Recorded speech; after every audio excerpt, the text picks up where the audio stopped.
Good evening, I'm Grace Brown in Hong Kong and welcome to View TV News. Coming up on tonight's show. Hong Kong Chief Executive Carrie Lam blasts German authorities for granting asylum to 2 activists charged in the 2016 Mong Kok clashes. A new battle in China's industrial heartland. Factories face a pollution crackdown while navigating a trade war with the US. And the cost of gene therapy. Swiss drug maker Novartis gets the go-ahead to sell the world's most expensive drug at more than $2 million a dose.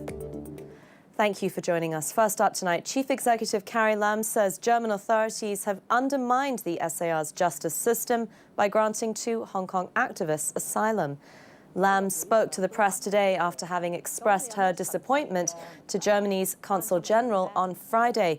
Earlier in the week, 2 Hong Kongers charged with rioting in the 2016 Mong Kok clashes were revealed to have been granted asylum in the country. Lam said Berlin's actions have given the impression that people prosecuted in Hong Kong courts can't receive a fair trial. The German government has representatives residing in Hong Kong. Did they really use the facts stated to make their decision? The facts from this rioting case are easily found, and any authority, whether it's for immigration or for granting asylum, must make their decision based on facts. I did not see them going through that stage of using the facts to make an assessment.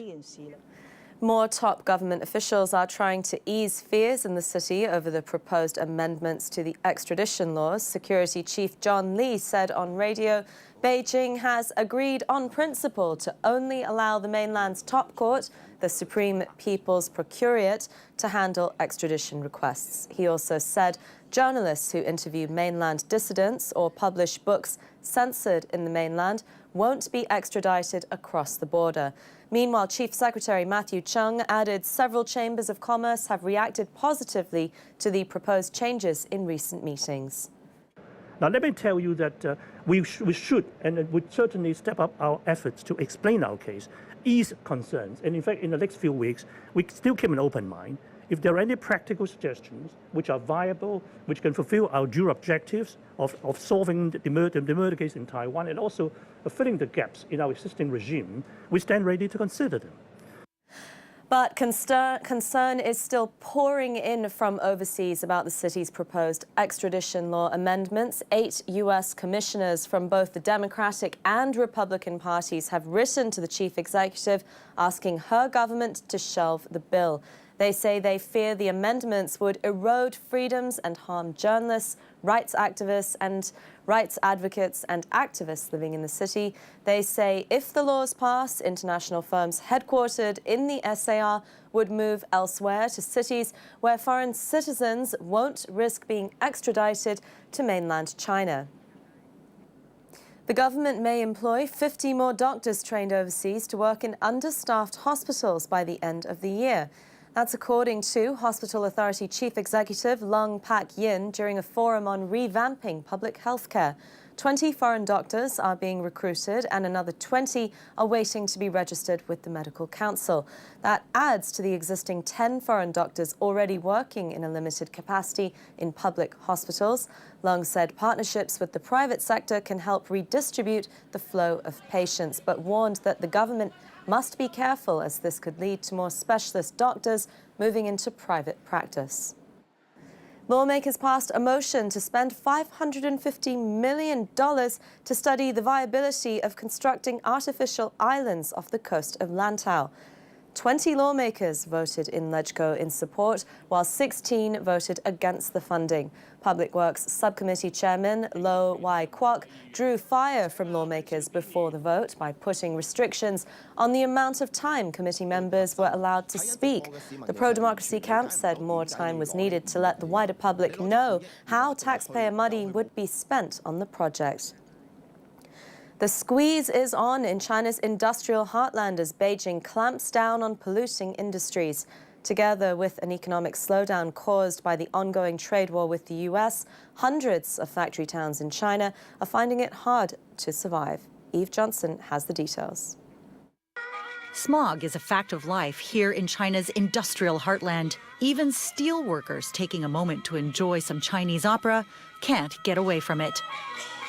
Beijing is trying to change that with its war on pollution. But Reuters interviews with factory bosses, business owners and workers here in central Henan province revealed that crackdown is ruining livelihoods. The pollution war is biting into hundreds of factory towns, thanks in part to heavy-handed officials. The inspectors don't only come and visit our factory, they put up surveillance cameras too. The factory owner says he has little choice when it comes to strict new rules. There's nothing we can do. We have to sacrifice for the air quality in our city. China's policymakers hope big provinces like Henan, with its 100 million people, will help lead what it calls an economic upgrade. Beijing wants to steer away from polluting industries.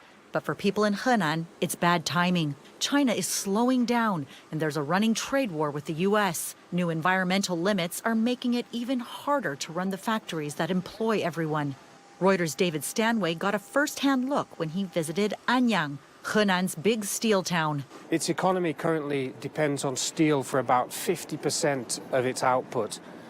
Now, most of the jobs also are derived from the steel sector, and the city has really been trying to figure out new ways how to grow. It's been trying to promote tourism, it's been trying to promote new energy vehicles, but it continues to struggle.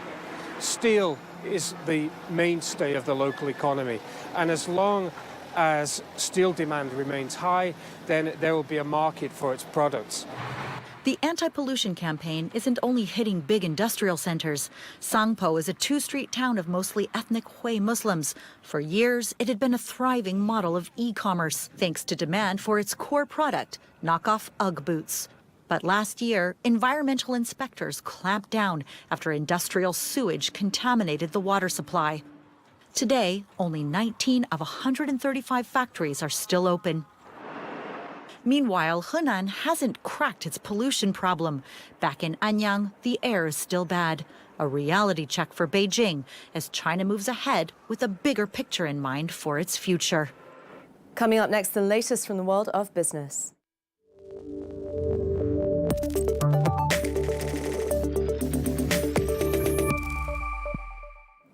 U.S. markets bounced back on Friday after hopeful comments from U.S. President Donald Trump on trade with China gave investors some confidence. The Dow Jones Industrial Average leapt more than 1/3%, while the S&P 500 and Nasdaq gained about 0.1%.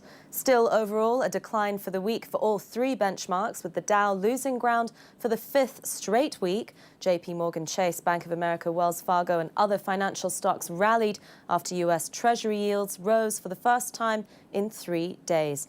Amazon was among the top gainers on the S&P. As the U.S.-China trade war drags on, Iowa's soybean farmers are increasingly looking for resolution rather than aid from the U.S. government. The world's two largest economies appeared on track for an agreement until talks soured this month.